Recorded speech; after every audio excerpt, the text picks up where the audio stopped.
خير يا حبيبي. من امبارح سامعاك بتصيح عن الذل والمهانه والعار اللي انت حاسس بيهم من ساعه ما اترمالك الفيديو بتاع القطعه البحريه بالعلم الازرق المنيل ب 60 نيله وهي بتعدي من قناه السويس. سلامتك من الذل والمهانه والعار يا روح قلبي. انا جيت اقول لك كلمتين يا ابني قبل ايه ما اقول لك على الحل عشان تخلص من الاحساس ده. بص يا سيدي، صلي بينا على النبي وهلا هلا على الجد والجد هلا هلا عليه. مصر دوله وليست ميليشيا، تلتزم بجميع المعاهدات والمواثيق الدوليه اللي بتقول ان ممر قناه السويس هو ممر ملاحي دولي، ما ينفعش تقفله في وش اي مركب مهما كانت جنسيتها، والا يبقى بمثابه اعلان حرب زي ما حصل ايام العدوان الثلاثي. ولحد دلوقتي حضرتك وجماعتك بتتريقوا وتقولوا ان عبد الناصر كان بيورطنا في حروب. نيجي بقى لتاني حاجه، هتقولي طب ما انتوا منعتوا المراكب القطريه ان هي تعدي. ما حصلش يا حبيبي، في عز مقاطعتنا معاهم احنا كنا بنسيب مراكبهم تعدي، ولكن مش مسموح لها تقف في المواني المصريه. شفت ان اتضحك عليك؟ اقول لك على اماره كمان، في عز ما كنا احنا وتركيا ماسكين في شواشي بعض وبيننا مصانع الحداد، كان في بيننا وبين روسيا مناوره بحريه. اللي حصل ان القطع البحريه بتاعتنا عدت من مضيق البسفور عادي جدا ومحدش يقدر يعترضها. ليه؟ لانه ممر ملاحي دولي محدش يقدر يقفله. هتيجي تقول لي طب واتفاقيه الدفاع العربي المشترك؟ هقول لك يلا ايدي على كتفكم كلكم، كل واحد يروح في بلده كده ويقول لبلده يلا بينا نفعل الاتفاقيه، تمام؟ بس قبل ما تعملوا كده بس وتتمطعوا، شوف الاول بلدك مستعد تحارب؟ شوف كم بلد عندها جيش اصلا، شوف كم بلد عندها قواعد عسكريه امريكيه. وعلى سيرة القواعد العسكرية الأمريكية، هو أنت ما سألتش نفسك القطع البحرية اللي عدت أبو علم أزرق راحت فين؟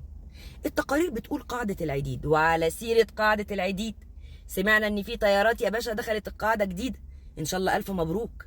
دي رايحة بقى تقصف لبنان ولا رايحة تقصف غزة ولا هي متشالة لحد تاني؟ هنشوف. فيا حبيبي لو في حد المفروض إن هو يحس بالهوان والذل والعار أكيد مش المصريين، وده احساسك لوحدك.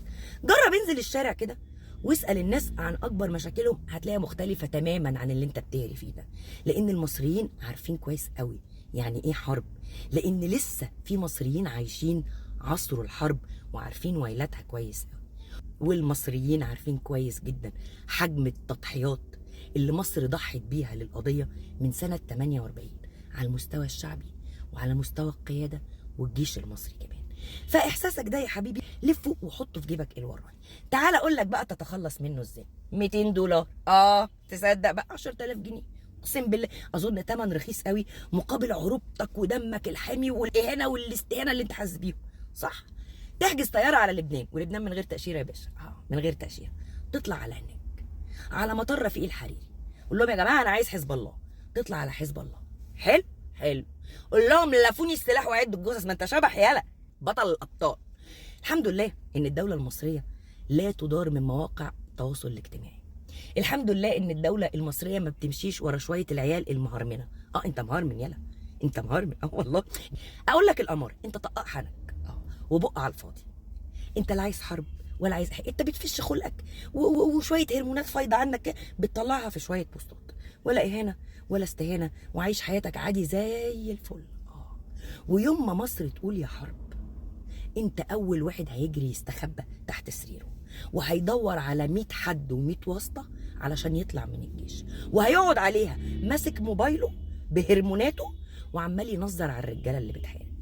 فخف الصياح شويه يا حبيبي عشان هي كلها عارفه بعضها.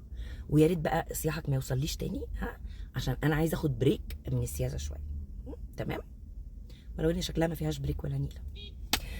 مفيش تبطيل يا هانيا.